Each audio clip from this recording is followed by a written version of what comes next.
Hey guys, welcome back to another installment of the Steel City Roundtable podcast. I am Mark, and this is. Natalie.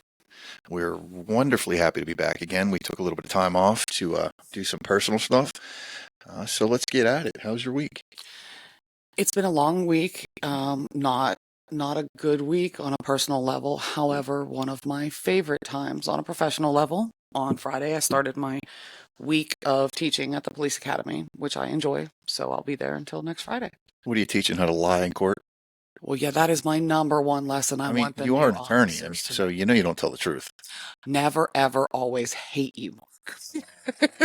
This is why this is such a great combination. And by the way, we did not plan this.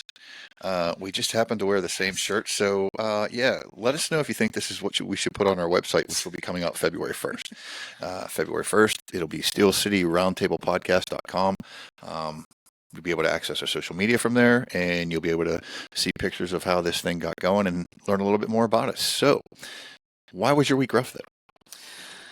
It was just one of those lousy, difficult parenting, difficult personal.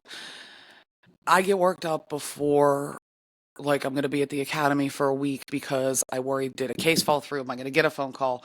And so that anxiety ramps up. Parenting a 16-year-old can have its dramas and difficulties. Especially when it's a female. So we're struggling. Estrogen battle. Yeah, it's been a little bit rough, and I'm learning that unresolved or maybe this is one of the reasons you and I do what we do. Untalked about issues go from untalked about to resentment to anger to keep down the rage monster, because here it comes, because Yeah. it hasn't come out in any other way. Yeah, I mean, not sharing is not caring. If you don't let it go, it just stays there forever and just causes more problems down the road. I mean, I'm a living example of that. 30 years of addiction, alcoholism, and I could have avoided a lot of it if I just learned how to talk about my problems. And I think that not people knowing how to talk about their problems specifically is super important, and obviously a good step one. But I think the other thing that's lacking is once people get to that point, and if they get stalled out at, I have nowhere to turn, no one to talk to, like if it's situations where obviously I'm not going to have the same conversation with my daughter that I'm going to talk to my therapist about the issues with my daughter, because it's a different conversation. But if people finally get to the point of being willing, and if they get to the point of wanting to talk about the things that are bothering them or concerning them, etc., and they don't have a place to go, then it's more frustrating because they got themselves there. And it's like the case you really wanted to try that pled out, and then you got court blue balls. You get to the point of I'm there, but now I got nowhere to go. So then it festers even more. And I think a lot of times in that situation, you just have to lean on your support network even harder. The people that are in your life that know who you are and know a lot about you are going to be able to hopefully stay the path with you. I mean, I think it's one of the things you learn coming out of addiction is you're only as strong as your weakest person in your support network, right? Because as an alcoholic and an addict and a mental health patient, like I depend on my friends to pull me out of the gutter when I'm there, right? So if they're there too, if they're in the same issues, so like having alcoholic friends or having addict friends, that's not going to help me deal with things when I need to talk about things because they're in what I want to avoid. So it's the same thing with see, I would have friends. thought it would be like strength in numbers, wanting to be around other people Not if they're actively in addiction. Oh, okay. If they're actively in addiction, there's no way that can possibly help you except to reinforce by negative reinforcement by going, holy shit, that's who I am. Right? Like I could be that guy again. But what about people that are also in recovery? I think that's a double-edged sword. Like, we understand each other. And we lean on each other and we turn to each other. But sometimes it's not exactly the best combination because if someone's, like, say if I'm struggling and somebody else is struggling from something different, but we're both alcoholics or both addicts, Okay. and we're both tied up in our own shit, sometimes we don't hear what's going on around us. We aren't there 100% for the other person. On the other hand, it is good to have that person that's in that situation because they understand exactly where you are. So it's tough. It's like managing chaos. It's like standing by yourself on the seesaw. Yeah, I mean, you really have to. I mean, there's so many. There's no for mental health addiction, stress, trauma. There's no steadfast 10-step program or guide to tell you how to deal with everything. Everybody has an opinion, everybody has an idea. This therapist thinks this one thinks this psychotherapist thinks this doctor thinks that. Like, nobody's the same. So, you know, when it comes to trauma and it comes to stress and it comes to us having bad days, like, we have to resort on what we've learned, right? And that's, I'm going to protect myself. But then we also have to learn that just because somebody's a little bit different doesn't mean they're not good for us. So going into that pattern, like you say, you get stuck. You're talking and you're confiding in someone and you get stuck and you feel like you're stuck in that position. I mean, it's really, really hard to get out of. It takes a lot of self-discipline to pull yourself out of that. What are some ways that you found that work to get yourself out? Not drinking. I can deal with things much better sober. And I think in general, we have to trust in like I always say, trust your gut. It's like there's a reason why you get sick to your stomach when you make a bad decision. It's so true. My gut never led me wrong. My brain and my alcoholism led me wrong. Right. But being sober, I can reason things out. Okay. I can be honest about what I'm feeling and not tell somebody what I think they want to hear. I can be completely clean slated about it and be like, yeah, this is how I'm really feeling. And I think, the most important thing is when we're confiding in someone, when we're talking to someone, is to drop the barrier and be truthful, be honest, be real, because you accomplish nothing by being fake. But the hard part of that, I think that a lot of people face is when the response then, you realize you're talking to the quote unquote wrong person when it's being invalidated, when it's no, that didn't happen, or it's just generally invalidated because, I know a lot of us that talk about, mental health stuff and ADHD and anxiety in particular. Like, it's another one of those things that if people don't understand, like they want to, but they have to come to the realization, oh, you're not just being a spaz. You do overthink, you overanalyze, you over everything. But when we then finally get to the point of, okay, I'm going to adult, I'm going to be open and honest, and then the people or person that you're talking to doesn't validate that. Not that we need the validation, but doesn't validate your emotions. Then it's like, now I remember why I didn't do this. So we'll just shove it all back inside. Yeah, I mean, it's definitely a danger we take when we open up to people, is that, we can't blame someone for ignorance. Because somebody doesn't understand something, it may not be their fault, right? That's just the way they were raised. So it's like everything else in life. If you try once, it doesn't work, try again. Talk to somebody else. Move on to the next person in your list of contacts. Sure. I mean, if we stop after the first negative, then we never accomplish anything. Which is, at least for someone like me, my tendency. Like, if something seems like it's going to work out and then all of a sudden it doesn't, it could be any number of things. And I'm like, all right, never mind, I'm taking my ball and going home. Well, it's like referring to your career as an attorney. What if you lost one big case and quit? You never would have accomplished anything. True. So, and I almost did. But the thing is, like everything in life, nothing good is easy. Nothing good is simple. Everything you want is hard. So if you really want to get better, and if you really want to express yourself, and you really want to get these demons out of your body and get rid of all this shit, you got to be willing to take some lumps. Yeah. This is not a no contact sport. Wear a helmet. Life sucks. Like, you're going to have to work. For anything, we're going to have to work. So especially when it comes to dealing with our traumas and dealing with our demons and dealing with our bad decisions, poor choices, and total dumpster fires. Like, hey, listen, we screwed up for a long time, or we made a lot of mistakes, so we're going to take some lumps on the chin in order to get back to square one and start over. And sometimes that means often that you got to start with yourself, and you have to, muster it up in yourself before you're leaning on everybody else, because you're not going to be, at least for me, ready to talk until you really wrap your brain around what you became or what you ran into or what you tripped into or the dumpster fire that you essentially let happen. And until you can, acknowledge, all right, I want this to change, but I got to start with me. I can't just project and dump on other people and rant and rave and not actually want to be better, be a better person physically, mentally, intellectually, etc. Yeah, I think as a general rule, but I'm not normal. And for me, it took someone pointing something out before I could work on me. Like, when I went to treatment, I was so lost in my own bullshit, like completely broken inside and not able to think clearly. Like I couldn't focus. So I couldn't do anything for myself. Like I couldn't fix my problems because I couldn't understand what was going on. I was so lost, like so mentally worn down. So when they finally got me to break, like this third or fourth day I was there, I was in a family dynamics class with this guy, Tyler, and he just got in my face, stood like 2 feet away from me and goes, "You're mine today."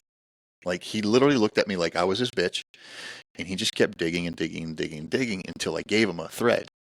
And then he pulled on that thread, and he kept pulling on that thread, and he kept pulling on that thread. Next thing you know, I'm bawling in the middle of the room, talking about my friends getting murdered when I worked for the police department, talking about my failed relationships, talking about how my family sucks. And then I had something to work on, something specific, something I could say, okay, I need to work on that, right? And then some other therapies happened, and then it directed me even further to the point that I had a mental health issue. So I couldn't work on myself until I understood what the hell was going on with me. You know, and I think that's probably a difference between addiction and, you know, just having bad days is, you know, like you have a bad day, you know, you get pissy, you get bitchy, you have a coffee, you have an energy drink, you go do CrossFit and you get over it. I have a bad day. I sit there and sulk like a little bitch and lay in it all day long. Well, that's not necessarily a difference between the two of us because, at least for me personally, when I get my bad days become low places that have long duration. Really? Yeah. So And they just you have stay. depression, correct? And some PTSD, I'm assuming. I have not been diagnosed with depression. My diagnoses are PTSD, ADHD, and anxiety. Okay. But which all can lead to some really low feelings. Yeah. But I get stuck in the rabbit hole of my own head. So instead of, for me, my active addiction, when my mental health was way spiraling, was instead of going down to the bottom of a bottle, I went down to the bottom of a rabbit hole in my brain and just stayed there thinking over, like, this suck, I'm never going to get out of that. That is definitely a characteristic of an alcoholic and an addict. I'll tell you that right now. Well, as you said, we're not that much different. Yeah, I mean that's where I spent most of my time. You know, like my rabbit holes went on for weeks. Oh, yeah. You know, and years at the end. I mean, honestly, like I had the same fear every day, an unreasonable fear, but I had the same fear about the same situation for like a year straight, every single day, and it crippled me. Like I thought about it 24/7, and then when I dealt with it, the result was so much easier than what I thought it was going to be. Well, it's funny It turned how out that so works. simple. It turned out so simple. It's like, oh, you screwed up. Tough shit. Get over it. Like, what? Well, Like, the that's one all it thing took. I have found is that, I can avoid and get out of the rabbit holes a lot quicker now and a lot more easily than I used to. I don't just kind of stay and drown in the shallow puddle. I still will go down them, but I can get myself back up. And a lot of that really didn't happen till whatever crushing blow of cracking the egg that happened at the LCL conference, sitting in a hotel room by myself last year, where I was like, I'm done being this person. I got to get my shit together. I can't be this meek, anxiety ridden. Like, it's crippling me as a professional. It's crippling me as a parent. It's crippling me as a person. I need to just uncripple myself. But I think we come to a point as adults that want to live a happy, productive life that we get tired of being crushed under the weight that we produce in our minds. Mm. You know, like every little thing becomes a big thing because we sit there and dwell on it and we don't talk about it. You know, I think, everything always comes back to communication and talking about it and getting it off your chest. Like, I really think that's the number one thing for anybody who's dealing with like mental health or addiction or trauma or whatever. You know, every little thing, you got to talk about it. And it's the easiest idea. And Open the your mouth and hardest thing. speak. But it's the hardest thing to be vulnerable. It's the hardest thing to be fragile and broken. Well, because for a lot of us, our traumas result from the times we were fragile and vulnerable and got shit on or got a door slammed in our face. And, that's the root of a lot of trauma for a lot of us. So it's like, I don't know if I necessarily want to do that again. Like, how many times are you going to put your hand on the hot stove and get burnt where you're like, At least twice. You got two hands. Okay, well, then we can work to the feet. Yeah. Yeah, I mean, it's Because there's nothing worse than somebody getting shut down when they finally are letting themselves be exposed. Yeah, and that's the beautiful thing about 12-step programs when you're an alcoholic, because in theory, in We practice, need those. well, you can go to an AA meeting and not be an alcoholic, just to chill out and listen. I did not know that. Yeah, they have open meetings and they have closed meetings. If it says it's an open meeting, anybody can go. Really? If it's a closed meeting, it's just for AA members. I never knew that. I Yeah, never so knew if that you was just even a want to possibility. go and blend with someone, you just go to an AA meeting and be like, "Hey, my name's Natalie. I'm an alcoholic," or "I'm Natalie," and that's it. Like, you don't in AA, they always want you to say your name and then you're an alcoholic. Right. For whatever reason, I've never understood that, because I'm like, listen, I was an alcoholic 10 minutes ago. I'm going to be an alcoholic 20 minutes from now. Like, I don't have to keep saying it. But you can just go in there, "Hey, my name's so-and-so, and, I just wanted to come to a meeting today." And they're not going to sit there and go, "Are you an alcoholic? You're not an alcoholic. Get the fuck out of here." They're not going to do that. See, I guess I assumed that or it was my own mechanism that's like, well, you can't go if you're not part of it. Well, think about it this way. The 12-step program is very, very simple. Um, Step one is, for an alcoholic, is I am powerless over alcohol and my life has become unmanageable. So take that and translate to an everyday person. I am powerless over my fears and my life has become unmanageable. I am powerless over my anxiety. My life has become unmanageable. I am powerless over my depression. My life has become unmanageable. Like, Exactly the same. the 12 steps, if you just take them and read them and take out the alcoholic, take out the addict if you're in any, and just apply it to your own life. Sorry, guys, those are my dogs trying to eat each other. If you take away the title, alcoholic, addict, whatever, out of it, it is literally like a very simplified way to try to live your life and be healthy mentally, if you think about it. Like the first one is, like I said, powerless. Your life is unmanageable. Then you go to, like, I come to believe that a power greater than me is in charge of the universe and I have no control. Like, it translates into everyday life. I always like to think of it as being a better, healthier, productive human being 101 is what the 12 steps is. It's completely applicable to your regular day life.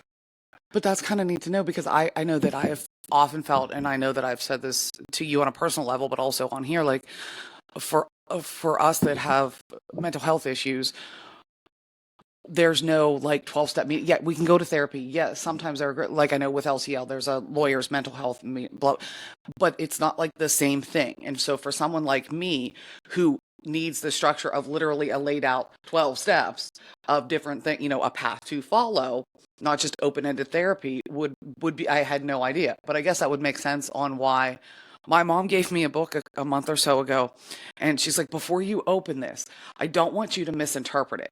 Now, my mom and I have been, like, things have been really good, but it wasn't always that way. Yeah.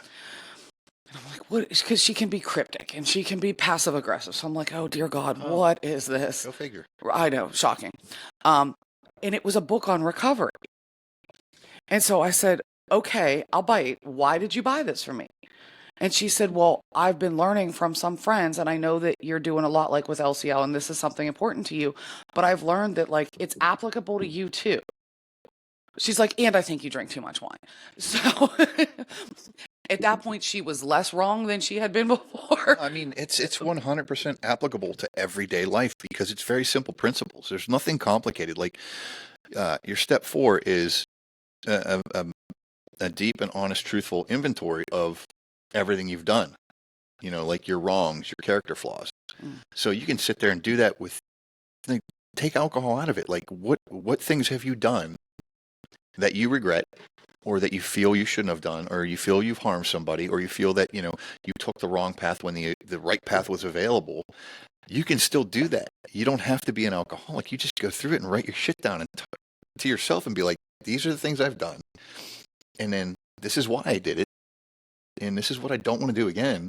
Right. And like, for me to be able to look at it and replace, here's the decisions I made, not due to my alcoholism, but due to my anxiety, due to my ADHD, that where I let that lunatic run the asylum. Well, like, a big part of doing the inventory is not just saying what you've done. It's understanding why you did it. they break it into columns, right? Okay. So like you say what the action was, how it affected you, how it affected someone else.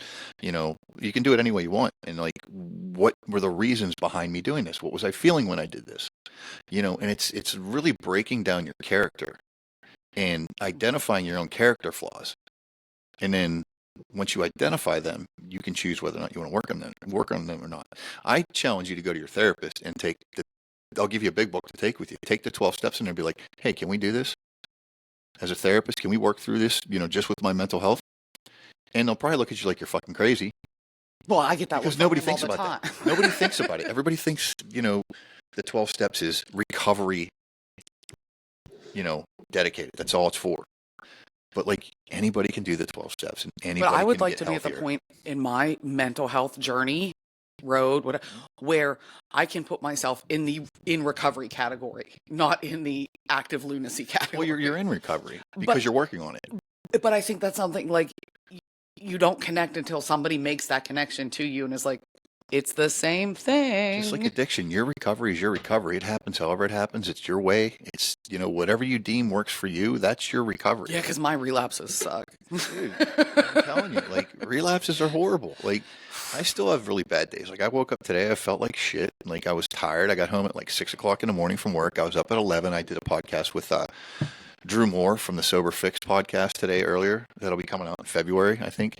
Awesome. But yeah, like I got up to do that, and then we're rolling into this right afterwards. Like I have like very little sleep. I worked 65 hours this week. I'm exhausted, but you know, I always say that you get to choose whether or not you have a good or bad day, right? But it doesn't always mean you're going to have the best day. You can choose just to have a better day than what you started off having. Or better than it could have been. Correct. Like, so you wake up, you feel like crap, you have a bad day, you're tired, you're mentally ill, you got stress to deal with, and you can wake up and sit there and cry about it all day and be miserable, or you can wake up and just be miserable and not cry about it. Like, just realize it's going to pass. Or, because this is at least a very me thing to do, wake up, cry about it, get it out. The cathartic sets in and it's like, okay, It's your recovery. this is what it is. However works for you that helps you feel better. I mean, literally, it's like with drinking, you get the cravings to have a drink, right? You get the feelings you want to have a drink, but you only have to outlast that demon for a short period of time. The thought goes away, right? So say I think it's very similar to mental health. Say you wake up depressed and you're having a traumatic moment, you're having a manic moment. Breathe, calm down, ask 2 questions. Is it going to kill me or anybody I love, or hurt me or anybody I love? Or is there anything I can do about it right now that's going to change it? And if you answer no to both those questions, you just sit down and you suffer through it. And you do your breathing, you do your Wait till it meditation, you passes. do your yoga, and it will pass. It will pass as long as you allow it to. The problem is we don't allow things to exit our brain. We want to keep We them like in to there. keep them there. We want them to live there rent-free as long as they want to with an unlimited contract. That's the crazy shit that we do. Mm. And that's why I said, like, this is kind of taking a different twist of where we started. But, I mean, I think the idea of the 12 steps for everyday living is something that people don't think about. I don't think anybody out there goes, hey, I might be able to do the 12 steps. That might help me. But I challenge I all was of you. today years old. Yeah. I challenge everyone. Go look at the 12 steps. Take out the word alcoholic in AA. Take out the word addict in NA.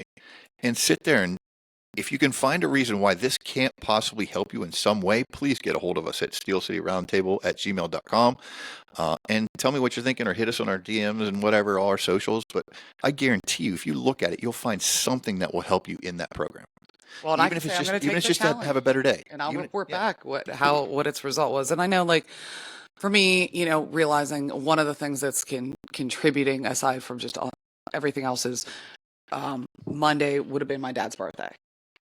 Tomorrow would have been my dad's birthday. And I know whether I admit it or not, it's right here. It's here. It's, I didn't, he came to my daughter's dance recital that afternoon. Something wasn't right. I was like, what is up? We had a soccer tournament for one of the kids, go home. I had, I don't know, 3 glasses of wine. I was like, I'm maxed out. I'm stressed out. This was way too much, way too people-y. And next thing I know, I'm hearing my husband talk on the phone. And my dad had dropped dead 12 hours after I saw him. So, I got to in my haze, thankfully they're only 12 minutes away, but I get up, I throw a t-shirt and jeans on, I go flying down to my parents' house. My brother had gotten there from clear across the county faster than I did, because he got the notification sooner. But, and so I think about all this, and in work, I'm a daddy's girl, but in therapy and working on myself, I've had to realize like that wasn't the perfect relationship that I had conjured up in my mind. I mean, we had a very good relationship, but you realize some things like my dad used to always say, anytime I got worked up about something with my mother or just had a normal reaction to something that wasn't positive, he'd be like, now, Natalie, now just relax, calm down. Okay, first of all, telling a woman to calm down is about as effective as baptizing a cat and is probably not going to be in your best interest. But in realizing, okay, wait, that wasn't perfect either. And working through that, it's like, well, but he's still dead, and I can't dig him up and kill him all over again, which I did tell him I would do if he left me here with my mom and brother. Yeah, I mean, I can't share that, that thought process because my whole situation with my family's a lot different. But yeah, I mean, I didn't talk to my dad for 15 years. And then his wife, my stepmother, reached out to me one day. They were living in Nashville. She's like, "Your dad's really sick. He wants to see you." I was like, I haven't talked to the guy in like 15 years. Like, we don't even know each other anymore. And I flew down to Nashville, and I had booked a flight. I got in at like 4 and had a flight booked at like 8 a.m. the next day. I was like, going down. Hey, cool, I'm out. And then it was good. It was good to see him. And then they relocated to Eastern PA, and I went out to see him again. And we were sitting there, and he had ALS and COPD, so he couldn't talk anymore. He could barely eat. You had to hold him up in the shower to give him a bath because all his muscles deteriorated. And he had a dry erase board. And I think we spent like 8 hours where he just wrote everything he ever wanted to tell me. Oh, wow. Like the truth about what happened with him and my mom, and the truth about But why that's he didn't come awfully around. powerful. And I woke up, I was on the floor, like he was sleeping on a couch. And I woke up on the floor, and he could barely move, but his hand was on my shoulder. And I was just sitting up against the couch. I woke up, and I was like, I think he was dead like 3 months later. But we got a chance to reconnect. But, I mean, that easily, I'm not going to lie, most people, number one, won't stop talking to their parents for 15 years, right? Most people won't do that. Most people will be like, oh, well, they're my family. I'm like, well, if you do nothing for me and you're no good for me, then I don't need you in my life. But then to reconnect, like that would wipe a lot of people out. Like that kind of trauma, that family trauma can wipe a lot of people out. And it did a good number on me, but I didn't know it until I got sober. Like I didn't know I had all the regret of not talking to him. I didn't know I had all the regret for not being there for him. It was buried underneath a couple bottles. A couple bottles? Shit, I single-handedly kept the liquor store in Cranberry. I think they ordered vodka just for me. I was in there. That was a side note. I'd go in there and buy like 6 half-gallons and like a case of booze, like a case of fifths. And I would go back like a week and a half later, and the shit's gone. How long would that I was dumping $200 a week at the liquor store, easy. And that's just the liquor store. It's not counting going out on my days off, the booze I would get coming home from work. Like I probably my first year sober saved about 15 grand. Wow. At least. And that's just from the booze I would buy at the liquor stores. That's not counting the, That's not counting the $300 tabs I would have at a bar in like 2 hours. Because I would go to the bar, I'd just be ripping drinks. Like every 5 minutes, I'd get another one, another shot, another one, another shot. Your bank account's kind of glad, I guess, that you didn't drink at the casino. I wouldn't have a podcast if I didn't stop drinking. Where it was because I couldn't afford the shit that I had to buy. But yeah, man, it's crazy how the world constantly kicks you in a jimmy. It just does. It constantly takes your nuts, twists them, and says, "Hey, how's it feel?" Yes, in a way, admittedly, I mean, minus anatomical differences, obviously, but if it didn't, how would we know we're alive? I don't think I need to get my dick kicked in repeatedly to know I'm alive. I'm a little hard-headed. Sometimes I do. I would have rather been a little softer. I wish I would have made better decisions when I was in my 17 and 18-year-old phase when I started drinking. Okay. Because my life probably would have gone a completely different path. Now, I'm not saying I don't like where my life is. I love where my life is. But it took me 50 years to get here. What do you think, had you not started drinking, at 17, 18, where do you think potentially your life would have gone? What do you think would have been different? There's a lot of things. Like when I was younger, in my early 20s, I had a buddy that wanted me to go to Florida with him to train to be a beach volleyball player because I played co-ed volleyball and I played Okay. volleyball at Slippery Rock. They had a club team up there I played. He's like, let's go down to Florida and let's just play every day. And I was too busy drinking and trying to make a horrible relationship work. And I was like, nah, I can't go. But I mean, I look back on it, I mean, like that would have been a cool trip to take, you know? But drinking did save me one thing. It saved me from going on a fishing boat in Alaska Okay. because they had, in college, they would put notes up on the board in the union saying, "Hey, who wants to go work in Alaska for the winter or for your summer break?" And everybody's like, "Oh, let's go do that." And then slowly but surely, you see Deadliest Catch on TV, and that's what they wanted you to do. Like, thank God I was a drunk. It spared me. It spared me from falling off a boat in a fucking Bering Strait and dying. And getting whacked in the back of the head with a crab pot. Seriously, like I would have been so upset if I would have went down there, but like this sucks. So when Mark was a little kid, what did Mark want to be when he grew up? A cop. Did you really? Yep. Hmm. But you didn't become a cop early on. No, yeah, I was Kind of a later in life. yeah, I did a lot of things and made a lot of choices that were not exactly cop material. One of the reasons why I felt I was a decent cop was because I had done a lot of things wrong. And know, gave you a different perspective when you were It gave out me the there? perspective of, I don't want to say empathy, but it gave me the perspective of understanding why people do things they do. Like I didn't always make great decisions, but sometimes it was the best decision of the shitty decisions I had. See, and I think that's super important though, especially for cops, especially for anybody that's working directly with other people. I think you need to see it. And that's kind of, I'm currently getting my colleagues and I are currently getting our heads kicked in because everybody and their grandmothers is running for judge. And half the magistrates or a chunk of the magistrates are up for re-election, so we're getting all of this. And one of the perspectives that I hold, I know some of my colleagues and I have talked about this, is from my perspective, sorry, soapbox coming. I'll get down in a minute. Here, let me switch cameras so we can focus on you. Oh, geez, so I can be up there on my soapbox. Is I think you need to know both sides of things.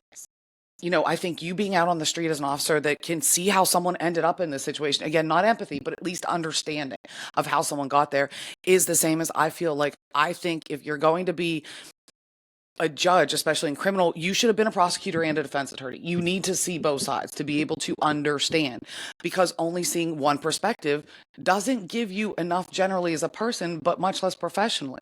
And I think it's really, really important. Some of the best officers I know are people that have done stupid shit when they were younger and have been, at least with me, honest about it. And I'm not going to put them on blast, but like they get it. And that are also the same ones to say, but by the grace of God, I'm one paycheck away from being that homeless guy. Or I've been one paycheck, if one paycheck, from losing my house, from losing my family, or just from having life turn out completely differently. And I think that that's such a valid thing that people need to bring if they choose to be in a profession where you're regularly encountering humans. You're sitting in front of a computer, who cares? Yeah, I just don't think. I don't think, like, from my experience, I don't think people going into law enforcement now go into law enforcement with the most genuine purpose. I think they go into law enforcement because they can see they have power. They can see they can tell people what to do. They can see they're going to make a good paycheck and have a good pension. Like, they're not doing it because they want to help, and ultimately that's what you do as a cop. If you arrest somebody, hey, maybe you help them on the path to what they're supposed to do. Like, granted, you're still putting people in jail. You're still taking care of the bad guy and doing the best you can to lock them up. But there's a lot of times where you're going and you're solving domestics for people. You're helping them calm down. You're helping them find another way, whether it's through resolve crisis or whether it's through domestic violence hotline. Like, your ultimate goal is to serve and protect as a law enforcement officer. How do you serve and protect if you don't understand the people you're serving and protecting? Well, and I can offer you a bit of comfort with that. Please do. Because the last couple classes of kids that have, and some of them aren't that young, but that have come through the academy that I have seen and I've had exposure to, there are a number of us as instructors that it is very important to us to essentially beat the hell out of them in the fact that this is not a power trip. If you, and I literally will say to them, and I know others do too, if that's why you're here, please walk out the door. And I've said, I know the academy's not going to give you your money back. I will. I will pay you to leave and not set foot on that street. So I think that there's a little bit more, maybe not changing them, but putting it out there on the front end before we let them loose and they're doing stupid shit or not doing it for the right reasons. And we talk about, protect and serve. And it's difficult because there's, conflicting opinions, of instructors, and everybody has their own differences. But what I can see is as time progresses, at least of me being there, it's a little less, which I think is a good thing because it's a little more accepting and a little bit more breaking down that we're here for the wrong reasons. And I think you're always going to have hotheads that are going to gravitate towards law enforcement. You're just, because you've got prior military, you're going to always have that group. It's always going to exist because there's very few fields, I think, that, if you're feeling testosterone inadequate, there's very few fields you can pick that will help you feel like you're not. So I think there's always going to be that gravitational pull. But I think if there's, and I'm seeing it happen, enough people that are not okay with that and bringing it up and talking about it and basically bludgeoning them with it and making them feel like jackasses for their general attitude. I walked in, I was filling in for just a short class, and there was this one cadet that was the kind of odd questions, but I enjoyed them. It was kind of mental masturbation for me. They were funky questions, but it gave me a chance to think. And we had a professor that always said, change the facts, I'll change the law. So he'd, shoot out these questions. We go out for break, we come back, and I'm looking down at pretty much nothing. But if I'm looking down, they don't think I can hear them. So it gives me a chance to just kind of see and just hear snippets and tones and read. And I hear this person say, yeah, I made her think. I got her thinking, huh? I've made her think today. So after everybody comes in, sits down, I look over and I said, so you think that you have the capacity to make me think, and this is the first time in my day, apparently in my career, not law school, not the bar exam, that I had to use my brain? And you had the balls to say that to another human being? And by the way, you should probably pay attention to who's around when you're saying stuff. And it was just deer in headlights. But it was like, oh, and it was like a frying pan to the face of, mayhaps that wasn't and I wasn't offended that it was said, because then of course another cadet comes up who's, has a different role in the class, and it's like, I'm sorry that you felt disrespected or offended. And I said, look, I did not. I said, but I will say this. I appreciate that. That speaks highly of you. I said, but if any of you manage to offend me, you will probably get a huge attaboy from me, because it's virtually impossible. So if you manage to do it, you'll get a huge attaboy, but you'll get your comeuppance too. Stupid people win stupid prizes. Yes, yes, they do. I think one of the biggest problems, and once again, I can only speak from law enforcement. I think one of the big problems is the pool that they have to pull from anymore is like the shallow end of the gene pool. Oh, yeah. The qualified candidates are not doing this anymore. The qualified candidates are going federal. They're trying to do, bigger departments that have better pensions and have less daily interaction with the public. Honestly, that's my personal opinion. And also, you have people that come onto this job who are being trained by people who don't give a shit anymore. Like, the people in the academy who teach, a lot of them teach because they don't want to do it anymore. Like, they're not like taking that job at the academy because it's a glamorous position. They're taking it because they want to get off the streets, because they don't want to get in trouble anymore. They don't want to deal with the overwhelming pressure that you feel from above and from the general public and from the media and from judges, attorneys, that you're doing the wrong thing all the time.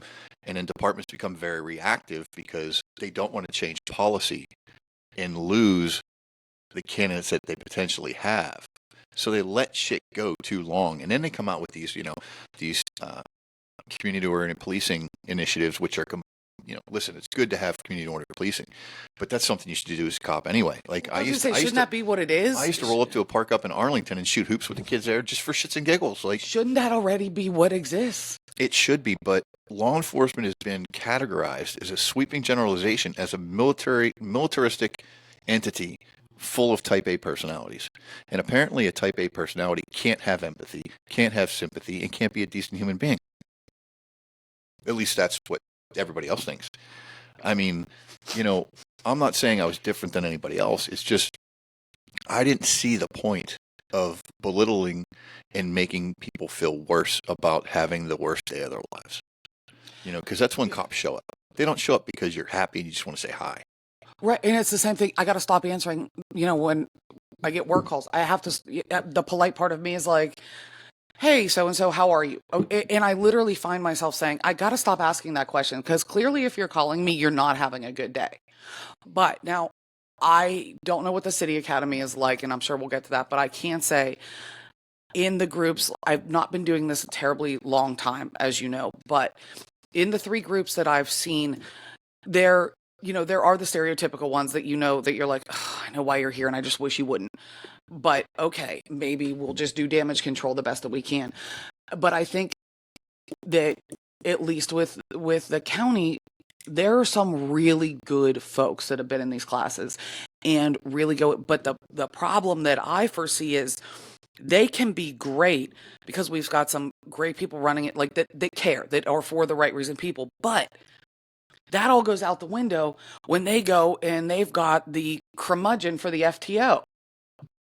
So everything is just undone that we just spent 6 months trying to do, and undone in almost a more effective way because now it's out on the street versus in the vacuum of a classroom where we tried to do it. In 2007, 2008, when I hit the streets, I had 3 of the worst field trainers you could possibly think of.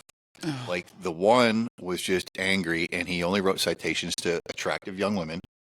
That officer. That's beautiful. He didn't do anything else. He just rolled around talking shit. I sat in a car with him and he was like, you only talk when I talk to you. And I was like, well, fuck you. At one point, I pulled my taser out, took the cartridge off and stuck it to his neck and was like, shut the fuck up. I'm like, dude, like, chill the fuck out. Like, I'm tired of you screaming at me. Then the next guy didn't do anything, didn't want to work. Then the last guy was so worried about DUIs that he just wanted to get a free PBT. So all he did was DUIs. And I'm not a fan of DUIs. Like, did I do them in the early stages of my career? Yes, because it was the only overtime I could get for like the first year. Okay. So I did them to get more money in my pocket. Do I agree with DUIs?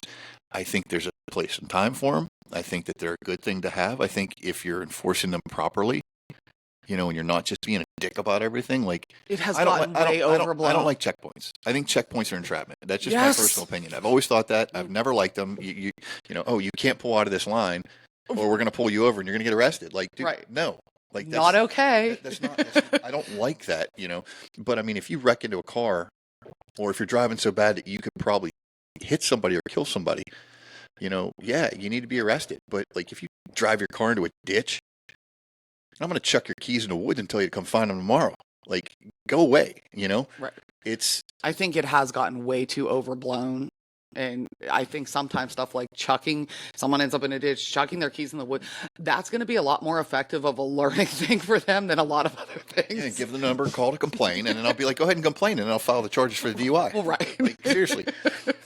I mean,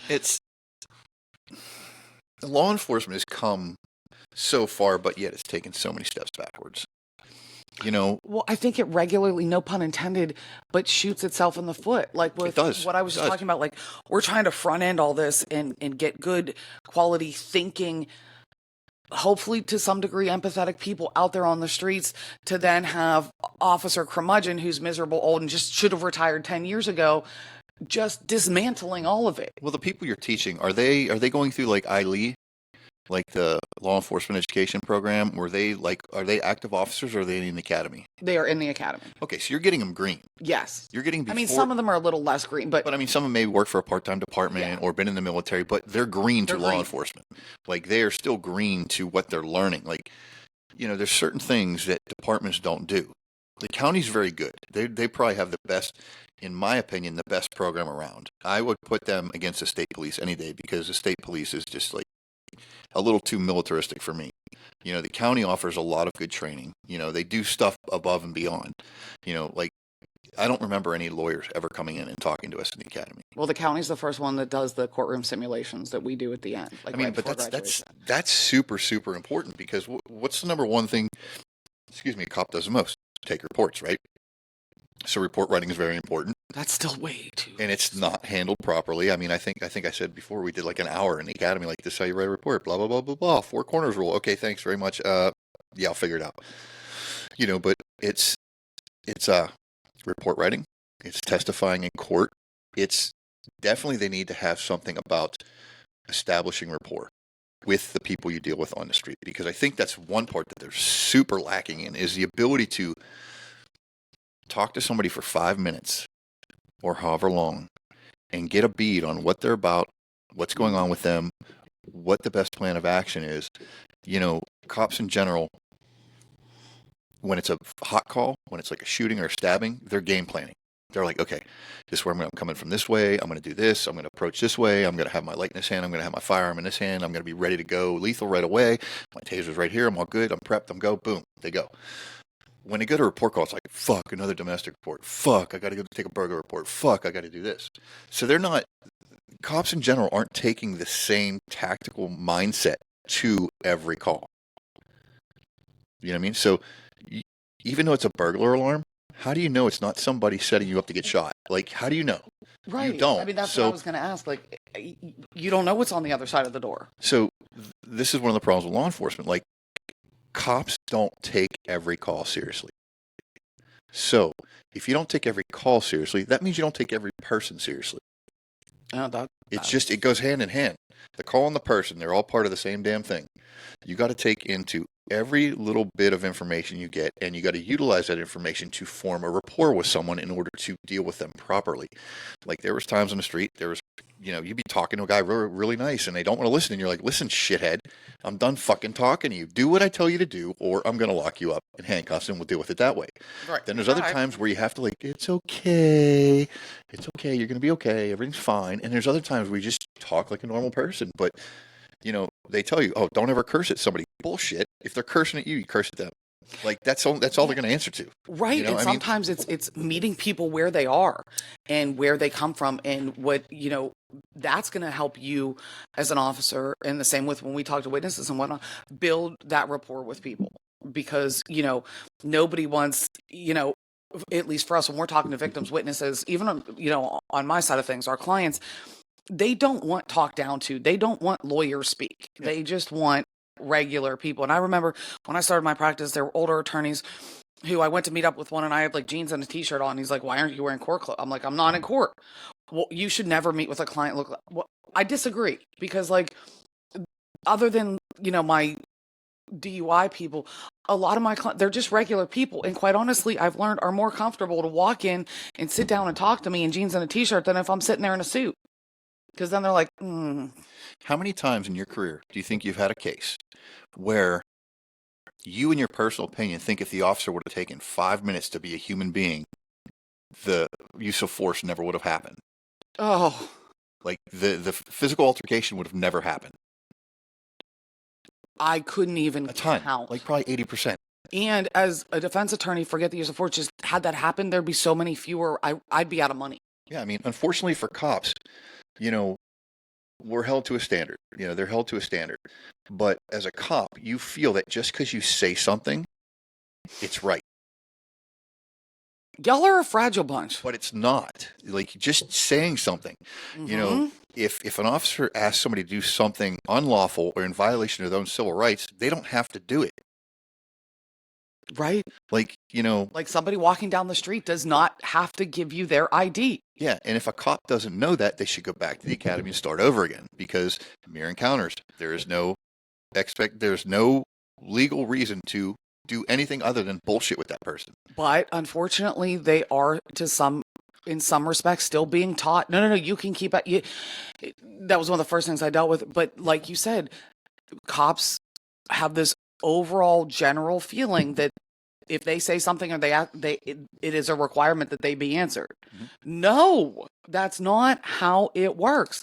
And I went toe to toe with an officer about this, and I'm like, look, if I'm walking down the street and you try to ID me and I just politely decline and keep walking and you continue to follow it, you're escalating this situation to the point where you're now harassing me and you're committing a crime. But aside from that, if you continue to follow me and I get home and this keeps up, I'm just going to shoot you at that point. Yeah, I mean, nobody's going to try to charge that cop with harassment. Right. Because nobody's going to file charges against that cop. Well, not nobody. Some people will. Some people will, once they feel like they're being harassed, will say something and file a complaint. But, being held to a different standard as a law enforcement officer, it means you have to be better. It's a higher standard, not a different standard. You have to be better, which means you can't give in to emotion. You can't give in to personal beliefs, personal opinion. You have to treat everybody with respect until they don't deserve it anymore. I mean, it literally is a game. And please, for the love, before you hit the streets, every shift, apply this as you will, depending on, please be certain of the size of your anatomical parts and don't prove it out there. Please already know that. And be comfortable with it, because you're not going to change it. And going out there and busting the stones of someone who's just trying to go on about their merry way is not going to help it grow. Well, for example, the whole constitutional carry. How many times have you seen that cluster fucked up by a police officer? Oh my God. Like I stopped this guy because he was carrying a firearm. Well, guess what? He can. No, you can start a mere encounter and start talking to him. And if you believe that there's something afoot, criminal activity, then you can further your investigation, but you can't just stop the guy. Now, say you have multiple complaints that people are scared shitless, then you can go up to the guy and be like, hey man, listen, you're scaring the crap out of me. You're scaring the crap out of people. Why are you carrying a gun? Why are you carrying an AR-15 like that? What are you doing?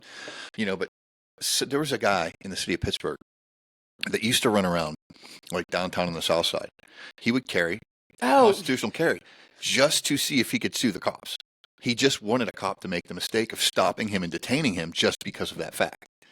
And the thing is, like, if that was me and you were carrying a gun, I would go up like, hey, man, listen, is there a reason why you're carrying it on the outside of your clothes? Like, what's the deal? And the guy goes, well, it's just the way I want to carry it. I said, okay, cool.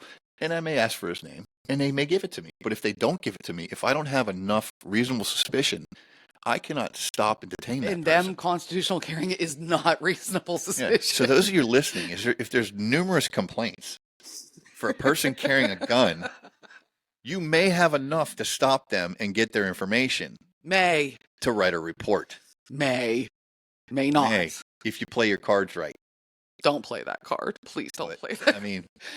It's a dynamic situation. It's a very dangerous situation for a cop because especially because most of them can't speak and can't communicate. Well, most of them want to find out if that guy's legal to carry a gun. Period. Right. That's most people that work in an urban area as a police officer see somebody carrying a gun. The first thing they're thinking is, I wonder if that guy is legal to carry that gun and if I can take him to jail today. They're not thinking. But is there ever the logical factor that the chances of somebody open carrying that isn't allowed, not to possess? Right? I mean, I understand if it wasn't for stupid, I wouldn't have a job. But let's stop and be logical for a second. You've got a better chance when you see that weird bulge in the back of someone's hoodie that they can't carry than with the guy who's strapped walking down Smithfield Street, because I would venture to say the vast majority of the time. Probably not that stupid, right? Right. And the other thing is, my opinion is, if that person is not legal to carry a firearm or to have possession of a firearm, then the issue that you're dealing with is that person quite possibly is crazy. Yes. They are either legal or crazy. Because they're not going to do it. The people that are doing it are, first of all, think about, I wish cops would stop and think, they're just trying to bust your balls and get you to be stupid, the same as I am in a suppression. If I can poke you until you erupt, you look like a jackass. I mean, you know as well as I do, the guys that act like they know everything and have their chest popped up in the academy are the first ones to get in trouble. Or the first ones to get their ass whooped. Mm-hmm. because they come into it thinking they know everything. They come into it thinking because they're big, they're better. And let me tell you what, I've seen some little guys take out some big fucking cops. Mm-hmm. They have this thing, it's called incarceritis. It's where someone doesn't want to go to jail. So they're going to fight to the death. Mm-hmm. I mean, we had a guy in the north side. There's like 4 of us on this guy, and he was kicking our asses, throwing us around. Oh, I believe it. And it's like, holy shit. Like you're like, hey, I'm a cop. I have training. And you got Scrappy dude I have who's training, like killing all of you. But then I have all this shit I have to protect. I can't let him get my gun. I can't let him get my taser. I can't let him get my pepper spray. I can't let him get my baton. And he can just I can't go let him get hog wild on you. The criminal has nothing left to lose. And he's shirtless and sweaty and slippery. How do you know? No, but the cop has everything to lose. Like, you lose your gun in a fight, you're dead. I think Joe McCorney would agree with that. A bad guy loses his gun in a fight, he's just going to jail. Right. Like, that's it. Maybe he's going to get a couple licks in before he goes. It's not really going to affect him much more. Maybe an ag assault charge is going to get knocked down to simple assault or harassment in court because Allegheny County sucks. But wah, wah. It's because we have great defense attorneys. Okay. Some bullshit. No, but it's like this is what I love about doing a podcast. It always ends up fucking somewhere else. It always ends up somewhere else. Yeah, I mean, the big, strong guys are always the guys that are, you always think they're going to be the guy that's going to use force first. But I have seen so many times, it's the little guy that wants to put hands on right away. It's not the big guy. The big guy uses their size as an advantage, an intimidation factor. It is intimidation. I'm sorry. When I was in uniform, I weighed 265 with all my gear, 6'3", pretty imposing size. There's many guys much bigger than me.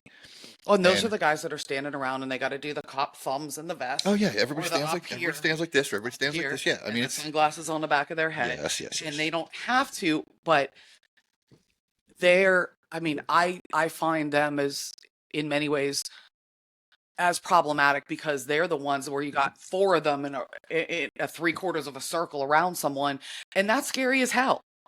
Because I've been not as a defense attorney, as a prosecutor, I've been in the middle of that circle with 4 of them trying their hardest to intimidate me, and it's intimidating. Well, I mean, a lot of cops have ruined it because, the intimidation factor, the fear of a cop is a real thing now. Unfortunately, Yes. Fearing a cop is a real thing. It was like 2017 or something like that. It became a defense to not pull over for the police and run from them saying that you were scared of the police. Like, that became a thing. Mm-hmm. No, you still have to pull over. But the cops that have done dirty shit and have violated people's civil rights so brutally and so disgustingly Made it suck for the entire system. have made it suck for every cop that's out there just trying to do their job and go home to their families. Like, I remember when I started, you didn't really have the I'm going to get a cop attitude, like I'm going to kill a cop attitude. It was like the cop was doing a job, the bad guy was doing a job, and sometimes they intersected. And Correct. whoever won. Like I've arrested people and they go, you got me this time. And the same person I would deal with all the time, they'd be like, they'd get away from me and then they'd flaunt it on the street when I drove past. It's like, okay, so you got me that time. I'm going to keep watching you. I'm going to get you later. But, the thing is, a lot of cops have forgotten that you don't have to arrest people all the time. Like, you have discretion. I don't think they ever knew it to forget. Shush your mouth. No. That's some bullshit. Some of them never knew it to forget. Some of them. That's what I said. Maybe I'll agree with that. Maybe. But I mean, like, discretion is, in the academy, they tell you your best tool is your pen because you can take away someone's freedom or you can give it back to them. You know what I mean? Like, just because somebody does something wrong, victimless crimes, like, oh, yeah, you yelled at somebody. Whatever, dude. You okay? You want to talk? Like, can I get you some help? Yeah, and see, I disagree that your pen is your most effective or utilized. That's what they teach you, and that's unfortunate because that's one of the things they taught us. I think it's your mouth. I mean, and I think that because with it you can take someone. It too often is put out there, and I remember learning this as a young prosecutor as well. That was our job, was to put people and keep them in jail. If they belong to be there, yeah. But there wasn't even that end of the sentence. It was, you get convictions. That's what you're here to do. You're here to convict people. And God help any of us that were like, I'm not sure we got it right on this case. I'm not sure this is a yeah, just like you just hushed me, which we'll discuss later. Okay. But it's the same theory. And, and this is, you guys are the front line and that see it first. But certainly when you get to the point of the courts, none of us were there. And it shouldn't be that. I mean, it's trying to find kind of the right outcome. Yeah, it's very rare that an officer actually sees the crime take place. Yeah, It's always third party. it's awfully nice when it It's happens. always third party. It's a slam dunk when you see it. I mean, it shit, makes you know. every side easier. Like, It's so much easier when it happens right in front of you, and then you're like, "Oh shit, can I get away from this one? This looks like a total disaster." do something now. Yeah, I mean, when I was a cop, when I started in 2007, like everybody wanted to arrest the bad guy. Everybody wanted to go and get guns and drugs off the street. Like where I worked in 2009 is a very urban area of the city of Pittsburgh, and like we literally would run a train out of the gate. Every car we would run to the same area of town and just spread out and fan out. And the first person that made an arrest was out of service for a couple hours. Everybody else covered their calls. Then when they came back in, it was game on again. And it was strictly targeted at drug dealers and people with guns. Like that's what we did, And then now, like my last year in narcotics, it was a different world. It was a completely different world. It is. Like the motivation to put people in jail wasn't there anymore. And I think part of that's because the system has become so lenient on jail time and actually putting people away for what they deserve. Not saying your clients, but example, got the same guy, I think 3 times in like 6 months for distributing heroin, and he never spent more than a night in jail. Like that kind of shit is ridiculous. Freaking people in jail who, are on their second DUI, no accident, and they're looking at a lot more time and serve that time. Yeah, like, you know why? And are sent away. You know why? Because departments get a lot of money for writing DUIs. Right. But that to me, I mean, is so insane because you've got the majority of the people with DUIs are, just regular working people. They're not cold hardened criminals, or alleged cold hardened. It's really stupid decisions, and foolish, and some of it's just plain ignorance, which is not a defense, but just stupid, but they have a better chance of being incarcerated for longer than someone that's slinging dope regularly and getting busted regularly. Like, it just makes no logical sense. And I mean, the officers aren't trained properly anymore. Like, they offer classes for characteristics of an armed person that you can take outside of your department. I think it's through the state police and through some other organizations. One of them is ILEE. But like, if an officer that came on in 2024 says this person displayed characteristics of an armed person, I'm going to go, what are they? Like, have you been trained in it? Do you actually know what you're saying? Well, that's like when you ask somebody, when the fallback totality of the circumstances, ask them to explain it and they come back with, well, totality of the circumstance. Please don't use the word in the definition. I saw furtive movements. What were the movements you saw, dumbass? Furtive. What were the? What's furtive mean? They don't even know what furtive means, Right, and it's and I'm not bad mouthing law enforcement to badmouth law enforcement. I'm bad mouthing the problems with law enforcement. Well, but the other thing that I see is if there's XYZ training class available and they're not getting overtime for it, it's not being paid for by this. There's no incentive internal, but there's also no internal desire to be any better. Like for us, we have to take a certain amount of CLE credits every year to keep our license. Mm-hmm. We have to pay for those. Mm-hmm. On top of paying for laws, there's no cop that's paying out of their pocket to go to a training. There are some. Okay.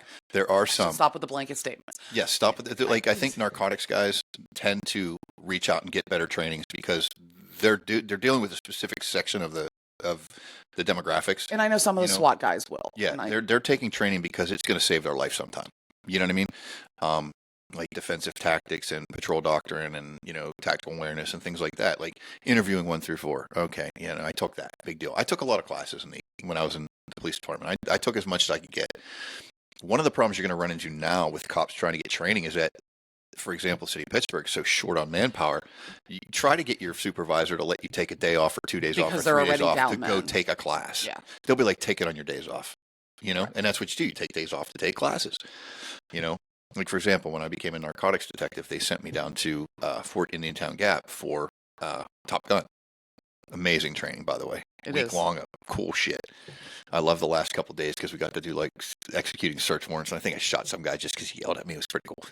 Like when I got to go to South Carolina for arson training and blow stuff up. Yeah, I mean, like there's some amazing training out there, but you're going to pay for it. Mm-hmm. You know, and I think you're right. The incentive to become better at your job isn't there anymore because they'll promote anybody to sergeant. They'll promote anybody to lieutenant. I mean, they just promoted like 6 people to sergeant, and I think they're like, I don't think any of them's over 30. Yeah, I don't know. They're all children. They're young. They're children. They're young. You know, I mean, and that's a problem that comes back to the pool of applicants that they have. Like, they have to do something with these people because they need people in those roles of supervision, and they don't have qualified candidates. Mm-hmm. Like, they really don't. Like, you know, there were some people that made it to narcotics after I left, from what I hear, that like never made a drug arrest.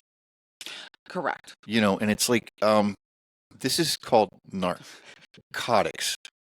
I'm not sure the DA's office is any better with their units. I mean, who was his name? Ted. He was a DA. Dukowski? Yes. He just retired. I love that guy. He just retired. I loved him when I had a narcotics case. He was awesome every single time. He listened, you know, he knew what he was talking about. Like, he knew drugs. Yes. Like, if you charge the wrong charge, he goes, I want to amend this charge because I think we can get this. It's like, okay, cool. It's a bigger charge. Let's go. You know, drug dealer, bad person, you know, whatever. And I joke around saying drug dealers are bad people. It's once again goes back to understanding people. Like, some people deal drugs because that's what they've been around their entire life and they know nothing better. Correct. You know, some people do it to support their own habits. There's a lot of drug dealers out there that would be amazing entrepreneurs. Oh my God! Yes. Like, start a legit business. Yes, I say the same thing about graffiti artists. Yeah, put your shit on paper and sell it. It would be amazing. But I agree. I mean, and you've heard me say, I say the same thing about my children.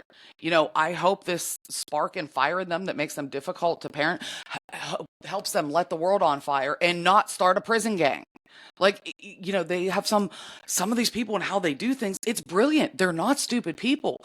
They just, for some don't know, for whatever reason, if they took those skills and used them in a legitimate situation, would be killing it.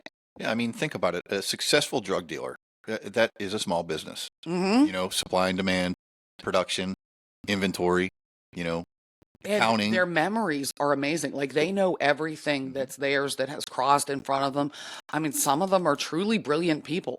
And we are by no means saying be a drug dealer. That's not it. No. Or a graffiti artist. Or a graffiti artist.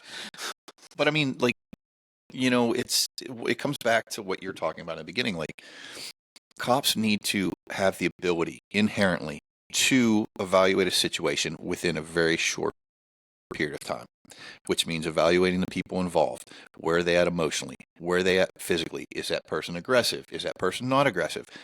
What the hell am I looking at right now? Like, I don't think cops go in there anymore. Once again, product of the manpower. They go in there now to clear the call and get back in service because they're getting killed every day. They're getting crushed with calls. There's just not enough. So, you know, they're not taking the same precautions they normally would, which I think also ends up leading to bad use of force and violation of civil rights and all the bad shit that goes along with it, because now the cops, one, aren't trained properly. They're not getting the training they should. And then when they get those calls, they're in such a hurry to resolve shit and flush it into the toilet and walk away that a lot of time these things could be resolved, like repeat domestics. But they've got them in a pressure cooker. Like a repeat domestic. You know, you go for domestic and, you know, you don't see any injuries, but the house is trashed. Things are broken everywhere. And one of them says, yeah, he was running around breaking everything. What do you do? As a cop, what do you do? There's no physical injury, but there's corroborating evidence that there was a physical domestic. Like, it's a very touchy situation. Mm-hmm. You know, so what do? You clear that call. And then you come back 20 minutes later and you clear it again. And you come back an hour later and you clear it again. Sooner or later, you have to do something. Sooner or later, you have to take that bull by the horns and do something about it, because it's going to continue to happen. So and escalate. Then you start being more creative. Mm. You know, you start being more creative. You start looking for, you know, persistent disorderly conduct. Are you going to stop doing what you're doing? You've continued to cause a problem for all your neighbors. Or you can if I arrest you, is that going to stop? and you can arrest somebody for persistent disorderly Mhm. conduct. Now, granted, is it what you want? No. But does it stop the problem? Maybe. And is it a legit arrest? If you do it, if you pay attention, if you meet the criteria, it is. And even if it just plugs the dam for a little while. Listen, I took a guy to jail for fucking cruelty to animals. I went to do a domestic like 3 times, and the guy was just a total asshole. And next time I came, the neighbor came up and said, "That guy just threw that dog across the alleyway." I said, "Oh, really? You gonna go to court?" He's like, "Yeah." I said, "Okay." Arrested him for cruelty to animals. Like, was it what I wanted to do? No, but did it stop the problem for that day? Yeah. And You know? sometimes that's all it comes down to.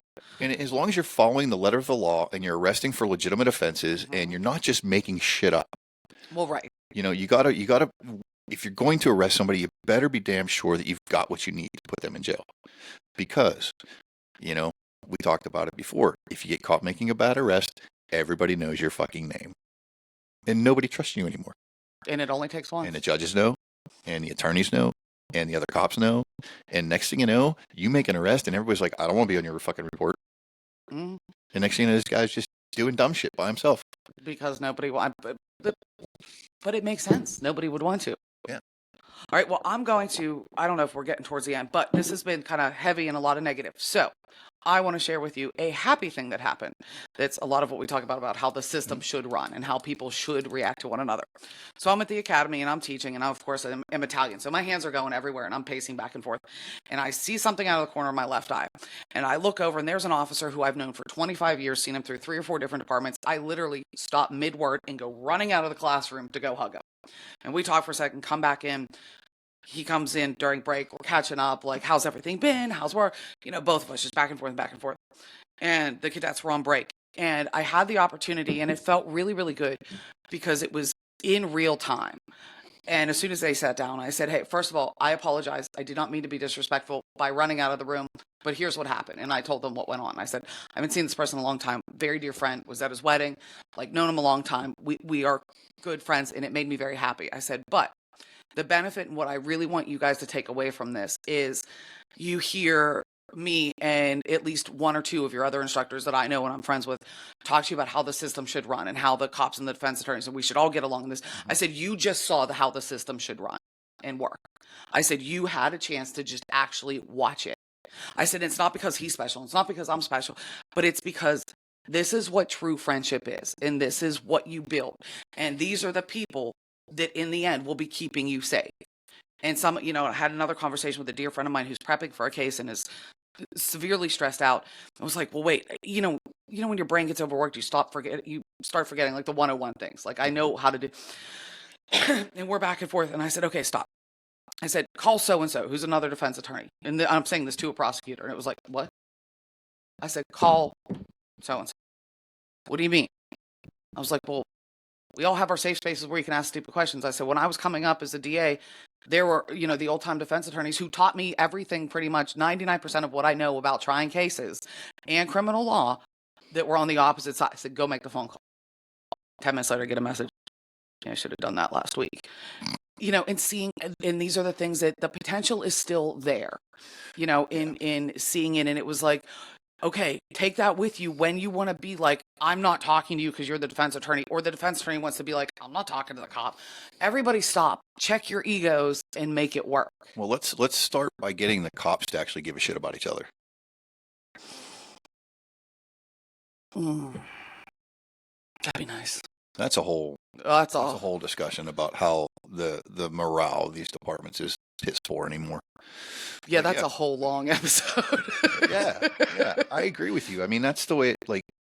Did I think 10 years ago that 1, I'd be sober? No, and 2, I'd be sitting down with my mortal enemy and having a podcast with her? No, I didn't. That was never anything I thought of. But the desire to do good things transcends any boundary. Yes. If you want to do good things, there's people that will do good things with you. You just got to be open to it. Yeah, and the same goes with, negative tends to outweigh positive. So if we get rid of that, then the positive can eventually win. Yes. Yeah. And then you can, be mortal enemies who show up wearing the same clothes. Yeah, and have my nice new sign that my girlfriend bought for me, which I love it. Yeah, I mean, good conversation today. We'll continue this stuff the next time we get together. So in the future, our new episodes will be out Wednesday nights at 7. We're going to try to put one out every week, the best we can. Once again, February 1st, our new website's going to be up. It's steelcityroundtablepodcast.com. On there, you have the ability to, get to know us a little bit better, what our mission is and who we are. I know you learn a lot about us pretty much every week when we blabber like a bunch of dumbasses, but As if they don't hear enough. we hit 100 subscribers on YouTube this week, so that's a big That's a thing big for me. milestone. Yeah, we started with 0, so I mean, hey, we're That's good moving up stuff. in the world. Yeah, I love having you. Thanks, guys, for checking in with us again for some of our nonsense, and we hope to bring you some more good content and continue to talk about police and mental health and addiction and how these things all tie together. But just remember, the Steel City Roundtable is here for you guys. It's here so you have a platform to say what you want to say, talk about what you want to talk about, and not be judged.